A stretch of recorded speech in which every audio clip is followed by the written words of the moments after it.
വശങ്ങളുള്ളതാണ്. അപ്പൊ ഏറ്റവും ചെറിയ ഒരു ബഹുഭുജം ഏതാണ്? അശ്വതി പറഞ്ഞേ. ത്രികോണമാണ് അല്ലേ? ഫാത്തിമ ഒരു ത്രികോണം ബോർഡിലൊന്ന് വരച്ചേ.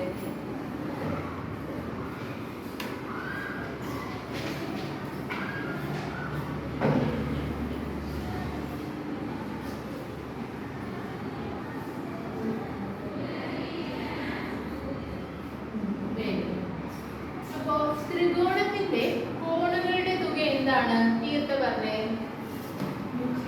180 ഡിഗ്രിയാണ്. ഇനി അടുത്ത 4 വശങ്ങളുള്ള ബഹുഭുജം ഉണ്ടല്ലോ, ആ ബഹുഭുജത്തിന്റെ പേരെന്താണ്? സുമയ്യ പറഞ്ഞേ. ചതുർഭുജമാണ്. Very good. അപ്പൊ ചതുർഭുജത്തിന്റെ കോണുകളുടെ തുക ഇസുദ്ദീൻ പറഞ്ഞേ. അറിയാമോ? ചതുർഭുജത്തിന്റെ കോണുകളുടെ തുക എന്താണെന്ന് അറിയാമോ? അറിയത്തില്ല. ഒരു ചതുർഭുജം ബോർഡിലോട്ടൊന്ന് വരച്ചേ.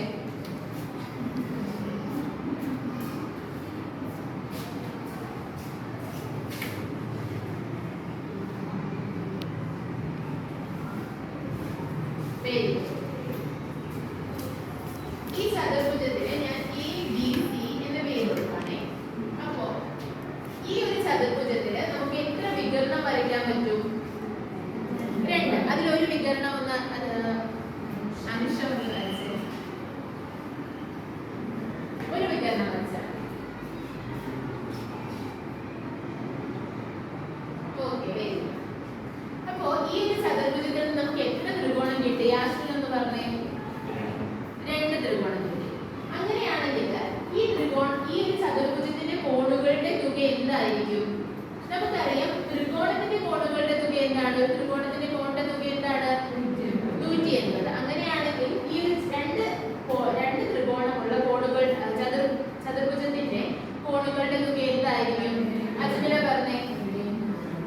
2 × 180. അതെങ്ങനെ വന്നു? പുണ്യെന്ന് പറഞ്ഞേ. 2 × 100 വരും. അവിടെ ഇട്ടോ. അപ്പൊ നമുക്ക് മനസ്സിലായി 2 × 180 ഡിഗ്രിയാണ് ചതുർഭുജത്തിന്റെ കോണുകളുടെ തുക. ഇനി 5 വശങ്ങൾ, ഇതിപ്പോ 4 വശമുള്ള ഒരു സമഭുജമാണ്.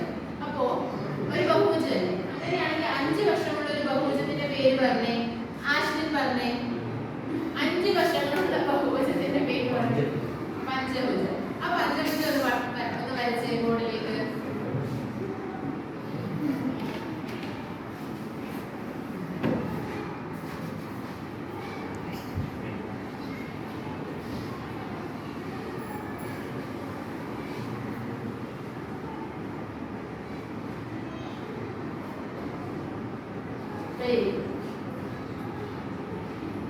ഈ ഒരു പഞ്ചഭുജത്തിന് ഞാൻ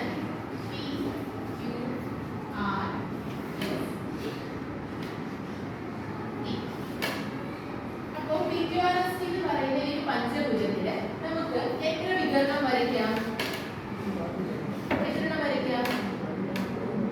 ഓക്കെ, നമ്മളിപ്പോ 2 വികരണം വരയ്ക്കാൻ പോകും. ഇതിന് 2 വികരണം ഒന്ന് വരച്ചേ. ആര് തീർത്ത് വന്നേ.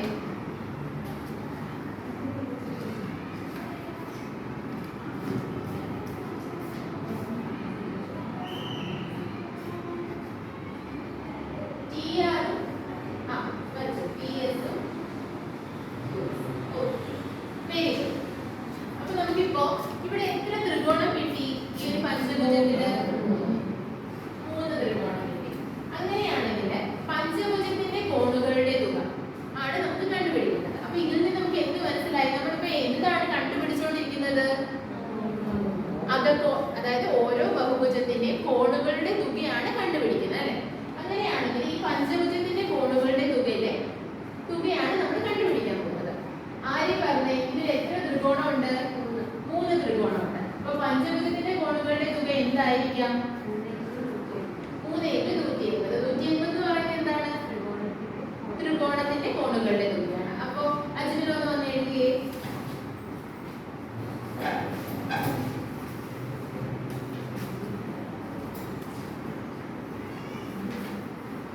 കോണുകളുടെ തുക 3 × 180.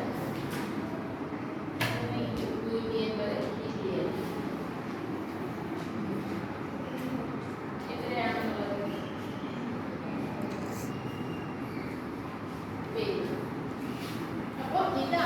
എന്ത് പഞ്ചഭുജത്തിന്റെ കോണുകളുടെ തുക. അപ്പോ ഇതിപ്പോ ത്രികോണത്തിന്റെ കോണുകളുടെ തുക 180 ഡിഗ്രി ആയിരുന്നു. അപ്പോ ചതുർഭുജം വന്നപ്പോ എന്താണ് 2 × 180 വന്നു. കാരണം എന്താ, അവിടെ രണ്ട് ത്രികോണമാണ് വന്നത്. ആ ചതുർഭുജത്തിന് എത്ര വശങ്ങളാണുള്ളത്? കീർത്ത പറഞ്ഞേ 4 വശങ്ങളാണ്. അതിന് രണ്ട് ത്രികോണം കിട്ടി അല്ലേ? അങ്ങനെയാണെങ്കിൽ പഞ്ചഭുജത്തിന് എത്ര വശങ്ങളാണുള്ളത്? 5 വശങ്ങൾ. 5 വശങ്ങൾ